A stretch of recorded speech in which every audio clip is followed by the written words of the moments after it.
Hello, brothers and sisters.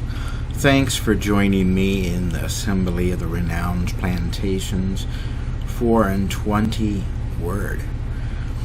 Today I'm going to go over Matthew 7 through 14, and some things that going through my different versions of the Bible I have here that I gleaned off of those and really figured out that would be helpful information to let people know about and to really help people out.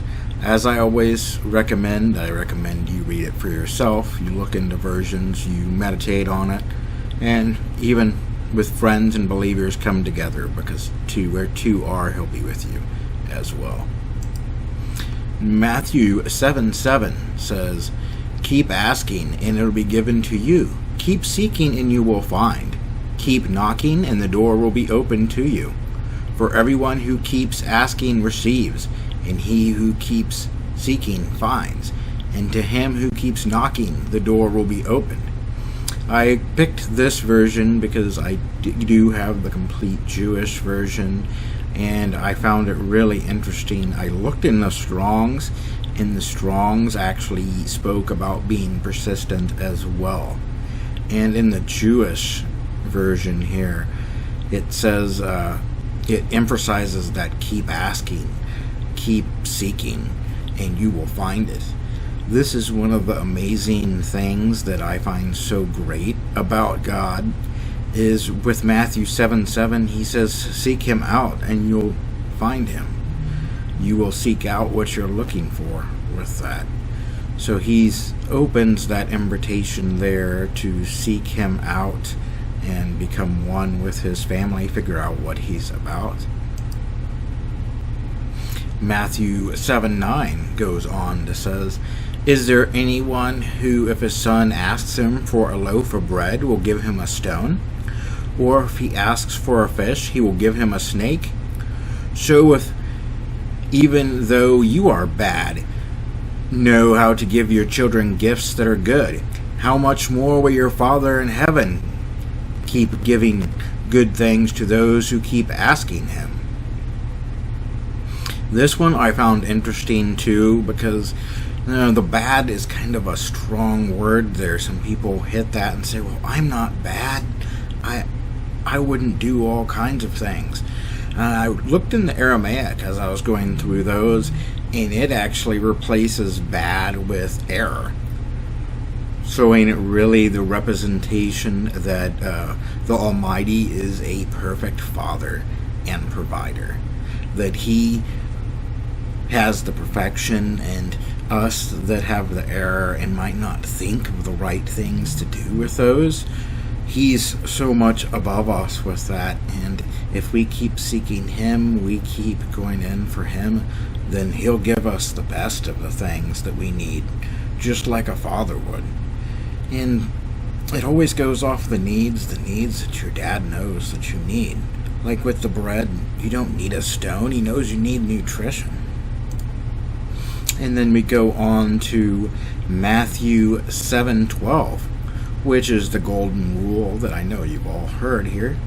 Always treat others as you would like them to treat you. This sums up the teaching of the Torah and the prophets. Go in through the narrow gate, for the gate that leads to destruction is wide, and the road broad, and many that travel it. But it is a narrow gate and the hard road that leads to life, and only a few will find it. This is a really strong verse to me here too with this, because it lets you know that the path to find God is it's a narrow road. You've got to focus on him, focus on a relationship with God. You've got to know that we have to atone for the things that we do against him. We have to have that taken care of, which the way that was taken care of for everybody was through his son, Jesus Christ, or Yeshua, the Mashiach, which is the same as Jesus Christ, but in the Jewish, because Mashiach would be the Messiah, and Yeshua is Yahweh is salvation. But that puts really in focus there that you need to watch for this road. You need to be able to take the narrow path. This is one big inspiration for me to really do these things and do this too, because I think there's a lot of things that people are missing. And there's a path there, but a lot of people are in the group, think here, they're with all this group of people and say, oh, we're all going to go through together. It unfortunately isn't that simple. You've got to have a relationship with God. It is simple, but you can't just say, hey, let's all join together and go all at it and try to get through this narrow gate. We'll just do it as a mob. You've got to say, hey, I'm going to seek out God. I'm going to join him in his home, and I'm going to do the things that I can do here. Thanks for your time. Thank you. I hope some of these have blessed you. If you've got any prayer requests or got any questions, please feel free to drop them in the comments, or you can go to renownedplantation.org and send us a message. Hit us up on Facebook, Twitter, or all the social medias. I'll try to update some of the links so you have that stuff. And until next time, take care.